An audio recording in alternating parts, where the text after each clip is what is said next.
तो भारत में ना एक ऐसा मंदिर बन रहा है जो साइज, सोच और कल्पना मतलब हर बाउंड्री को तोड़ रहा है। ऊंचाई, इसकी ऊंचाई है पूरे 405 फीट। अब ये नंबर सुनने में शायद उतना बड़ा न लगे, तो इसको ऐसे समझिए, ये दुनिया का जो सबसे फेमस अंकोर वाट मंदिर है ना, उससे लगभग डबल ऊंचा है। जी हाँ, 2 गुना। तो ये सिर्फ ईंट और पत्थर की बात नहीं है, ये कहानी है विश्वास की, एक बड़ी सोच की और कमाल की इंजीनियरिंग की। और ये तीनों चीजें मिलकर एक नया इतिहास लिखने जा रही हैं। तो सवाल ये उठता है कि इतना बड़ा मंदिर बनाने का आइडिया आया कहाँ से? देखिए, इंस्पिरेशन तो दुनिया के बड़े बड़े मास्टरपीसेस से ली गई है, पर ये कोई कॉपी नहीं है, बिल्कुल नहीं। ये अपनी एक अलग, एक यूनिक पहचान बना रहा है। चलिए जरा कंपेयर करते हैं। एक तरफ है कंबोडिया का हिस्टोरिक अंकोर वाट और दूसरी तरफ है बिहार का अपना विराट रामायण मंदिर। अंकोर वाट को हम उसकी प्राचीन भव्यता के लिए जानते हैं, है ना?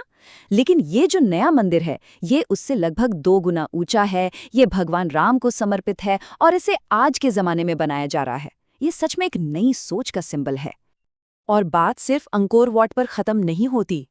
इसके आर्किटेक्चर में रामेश्वरम के रामनाथ स्वामी मंदिर और मदुरई के मीनाक्षी मंदिर की भी झलक मिलेगी।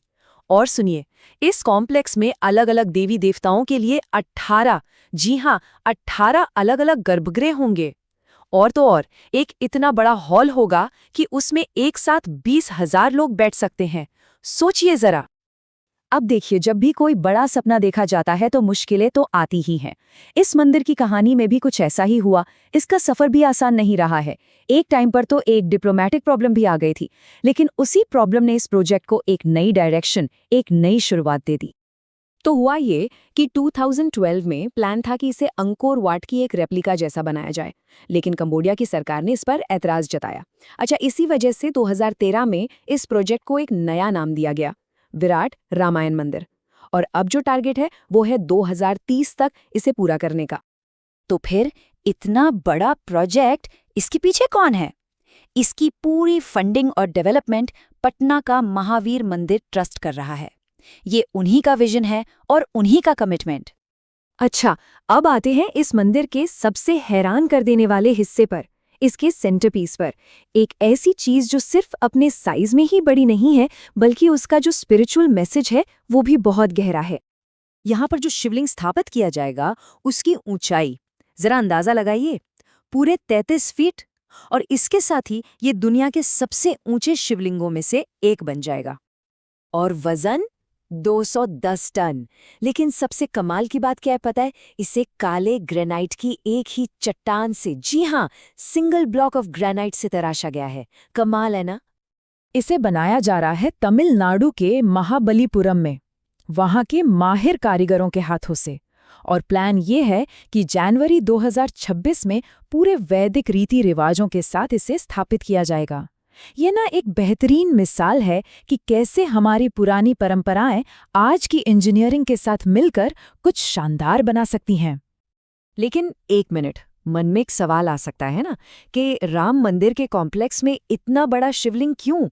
इसका जवाब छिपा है शैव वैष्णव सद्भाव के गहरे मैसेज में। देखिए, राम भगवान विष्णु के अवतार हैं और उनके मंदिर में भगवान शिव की इतनी बड़ी मौजूदगी, ये हिंदू धर्म की 2 सबसे बड़ी परंपराओं के बीच एकता और तालमेल का एक बहुत बड़ा प्रतीक है। तो चलिए, अब तक जो भी हमने जाना उसे फटाफट समेटते हैं। इस आने वाले लैंडमार्क को कुछ जरूरी नंबर्स के जरिए देखते हैं, ताकि इसकी पूरी पिक्चर क्लियर हो जाए। तो मेन नंबर्स पर एक नज़र डालते हैं। लोकेशन है बिहार का पूर्वी चंपारण जिला। लागत करीब 500 करोड़ रुपए। ऊंचाई जैसा हमने बताया 405 फीट। और इसे पूरा करने का टारगेट है 2030 तक। बस ये नंबर्स ही इस प्रोजेक्ट के स्केल और एम्बिशन को बताने के लिए काफ़ी हैं। और आखिर में एक सवाल सबके सोचने के लिए छोड़ जाते हैं। जब ये बनकर तैयार होगा तो ये नया लैंडमार्क भारत के स्पिरिचुअल और कल्चरल मैप को किस तरह से बदलेगा? क्योंकि इसका असर सिर्फ एक बिल्डिंग तक सीमित नहीं रहेगा, बल्कि इससे कहीं ज्यादा गहरा होने वाला है।